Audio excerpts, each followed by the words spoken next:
All right, welcome back for Exodus chapter 36. For the next couple of chapters, we're going to change things up just a little bit. Just because of what we're talking about in these chapters is different than what we've had. So we're not furthering the story necessarily a whole lot, but talking more about the stuff that they're building. So remember in chapter 35, they donated a bunch of stuff. Actually, in chapter 36, they were doing so good at donating, so faithful at that the Lord actually said, okay, you don't need to donate more. We got plenty. Thank you so much. Your sacrifice has been done. You don't need to donate anymore. So that, which is a good thing, I think, to reach that point where you got to say, okay, you've done enough. That's good. You're done.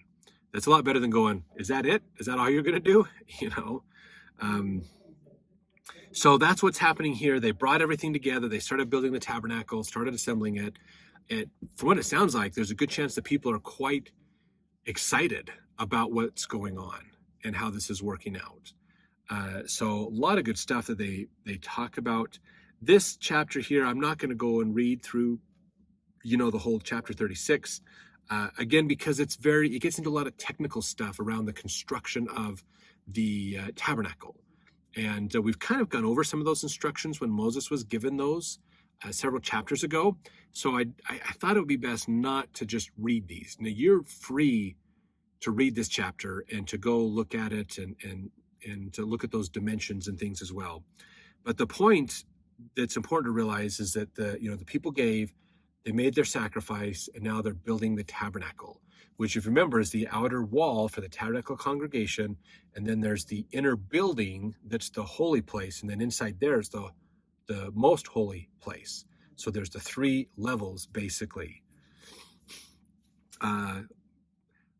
Probably, if you think about it, it's pretty similar to the 3 degrees of glory in a way, if you will. So that's what's been happening in chapter 36, basically. They are doing a great work. They're building the tabernacle. Things are coming together, putting those walls up, getting it ready to go so that they can actually fulfill what God wants them to do. So the tabernacle is coming together in this chapter. And such a cool tabernacle, cool idea, this portable temple that they have in place. So in the next couple of chapters, we're going to talk a little bit more, just mention a few things and discuss some of these items that they will be building and what those mean and represent.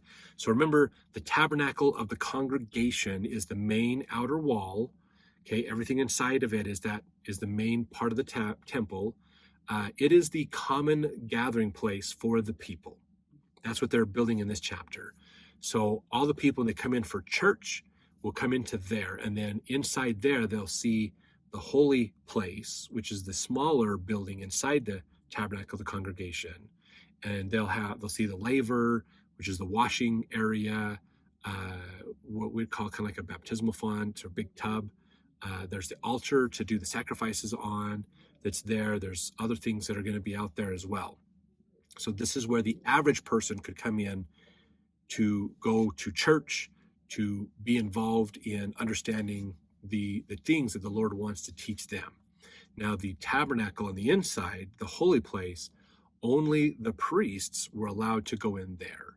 And in the most holy place, only Moses or Aaron was allowed in there, or the priest that represented Aaron's position was it. That's all that was be allowed in there. So it wasn't for everybody else, basically.